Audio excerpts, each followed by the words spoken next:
ঘরে যদি মাছ মাংস না থাকে, শুধু ডিম থাকে, তাহলে কিন্তু তৈরি করতে পারেন দুর্দান্ত স্বাদের এই রেসিপিটা। ব্যাচেলর ভাইরা তো অবশ্যই চেটেপুটে খাবে এবং তাদের জন্য সহজ একটা রেসিপি। শুধু কি তাই, আমাদের কর্মজীবী গৃহিণীরাও কি কম? চলুন আজকে আপনাদের সাথে ডিম রেসিপি শেয়ার করি। 4টা ডিম সেদ্ধ করে নিয়েছি, এরপরে খোসা ছাড়িয়ে রেখে দিয়েছি। এখন ফ্রাই প্যানে তেল দিয়ে কিংবা কড়াইতে তেল দিয়ে ডিমগুলো আগে ভেজে নিতে হবে লাল টুকটুকে করে। এর জন্য আমি এখন একটু লবণ দিয়ে দিচ্ছি যাতে করে ছিটা না আসে, আর একটু মরিচের গুঁড়া, হলুদের গুঁড়া দিব। যেহেতু লাল টুকটুকে করব, সেই জন্য কালারটা আসার জন্য একটু মরিচের গুঁড়া আমি যুক্ত করে নিয়েছি।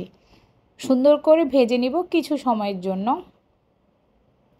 ভাজা হয়ে গেলে তুলে নিব। আমরা অনেকেই কিন্তু ঝটপট হিসেবে কি রান্না করব মাঝে মাঝে দিশা পাই না। আবার অনেকেই কিন্তু চিন্তা করেন এত টেনশনের কি আছে, ডিম হলেই তো আর কিছুই লাগে না। আসলে ভাই সত্যি কথা, ডিম হলে কিছুই লাগে না। ঘরে যদি ডিম থাকে, আপনার রান্না একদম ডান। 10 মিনিটের মধ্যে পেট পুড়ে খাবেন। এখানে পেঁয়াজ দিয়ে দিয়েছি, সেই তেলের মধ্যে দিয়ে দিয়েছি কাঁচামরিচ আর আদা রসুন সামান্য অল্প একটু। ব্যাচেলর ভাইদের ঘরে অনেক সময় আদা রসুন না থাকতে পারে, আপনারা রসুন কুচি দিয়ে দিবেন। আর এখানে আমি লাল লাল টমেটো যুক্ত করে দিয়েছি। টমেটোর সিজন চলেই এসেছে, আর টমেটো দিবেন আর খাবেন এবং টকটক করে মজার করে রেসিপি তৈরি করবেন, সেটা কিন্তু অনেক দুর্দান্ত হবে। আমি এখানে আলু কুচি করে রেখেছিলাম মিডিয়াম আকারে। আপনারা চাইলে আলুটাকে আরও বেশি চিকন করে কিংবা কুচি করে নিতে পারেন, কিংবা আরও বেশি বড় করে রাখতে পারেন। এখানে এখন সামান্য একটু মরিচের গুঁড়া, হলুদের গুঁড়া আর একটু জিরার গুঁড়া। যেহেতু 4টা ডিম আর 2টো আলু দিয়ে আজকের এই ডিম রেসিপি একদম ঝটপট, তার জন্য আমি সব কিছু উপকরণই অল্প অল্প দিয়েছি। আপনারা জনপ্রতি হিসাব করে রান্না করলে সেই ক্ষেত্রে একটু আলুর পরিমাণ, টমেটো, হলুদের গুঁড়া, মরিচের গুঁড়া, জিরার গুঁড়া বাড়িয়ে কমিয়ে দিবেন। দেখেছেন আমি যেভাবে আলুগুলো কেটে নিয়েছি, একদম মোটাও না, একদম চিকনও না, আবার একদম মানে পাতলা আকৃতির যে স্লাইস গ্রেটার মাধ্যমে করে সেটাও না। জাস্ট চিকন চিকন করে আলু ভাজির মতো, যেটা সেটা চাইতে একটু মোটা রেখেছি।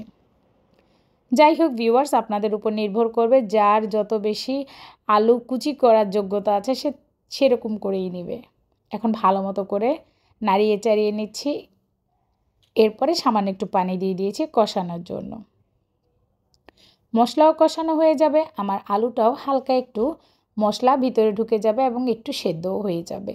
সেই জন্য অপেক্ষা করব একটু ঢাকনা দিয়ে। আসছি কিছুক্ষণ পরে, দেখি কি অবস্থা হয় আলুর। ততক্ষণ পর্যন্ত আমার সাথেই থাকুন।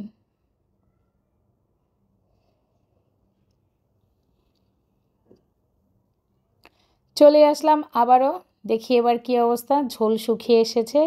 এবার দেখব আলু কতটুকু হয়েছে। যদি 80% হয়ে যায় তাহলে তো একটু ঝোল রাখতে হবে, বেশি মাখা মাখা রাখবো না। যেহেতু বলেছি ব্যাচেলর কিংবা কর্মজীবী আপুদের জন্য আজকের এই রেসিপি, ডাল পাবো কোথায়? যদি ডাল থাকে তো থাকে, আর ডাল না থাকলে একটু ঝোল ঝোল রাখার চেষ্টা করবেন। আমি এখন দেখছি যে কতটুকু সেদ্ধ হয়ে গিয়েছে, মোটামুটি সেদ্ধ হয়ে গিয়েছে। এখন একটু পানি দিয়ে দিব এবং আগ থেকে যে ডিমগুলো সেদ্ধ করে ভেজে রেখেছিলাম সেগুলো দেওয়ার পর্ব এখন। এখন একটু পানি অ্যাড করে দিচ্ছি, আর একটু পানি লাগবে। আসলে ডিম তরকারি পছন্দ করে না এমন মানুষ জগতে খুঁজেই পাবো না। আলুর ডিম রেসিপি খুবই মজার হয়। আমার বাসায় এটা একদম ঝটপট শর্টকাট একটা রেসিপি। যখন দেখা গেছে দিনের তরকারি শেষ, রাতের তরকারি প্রয়োজন, কিংবা আমি খুব অসুস্থ, কিছুই রান্না করতে পারছি না, তখন এরকম একটা তরকারি রান্না করে নেই। আর আমার বড় ছেলে ডিম তরকারি খুব বেশি পছন্দ করে। ডিমগুলোকে মাঝখান থেকে কেটে নিয়েছি, 4টাকে 8 টুকরো করে। আপনারা চাইলে গোটা ডিমও রাখতে পারেন। এদিকে কিন্তু তরকারির ঝোল অলরেডি টকবক টকবক করা শুরু করেছে, উপর দিকে তেলটাও চলে এসেছে। স্লাইস করে যে ডিমগুলো কেটে রেখেছি সেগুলো সুন্দর করে উপরে বসিয়ে দিচ্ছি সেট করে। একটু সাবধানেই দিতে হবে, ডিম দেওয়ার পরে নাড়াচাড়া করা যাবে না, যেহেতু কুসুমগুলো ফাঁকা। আমি কুসুমের সাইডগুলো ভেজে নেইনি, সেই জন্য কুসুমগুলো খুলে যেতে পারে।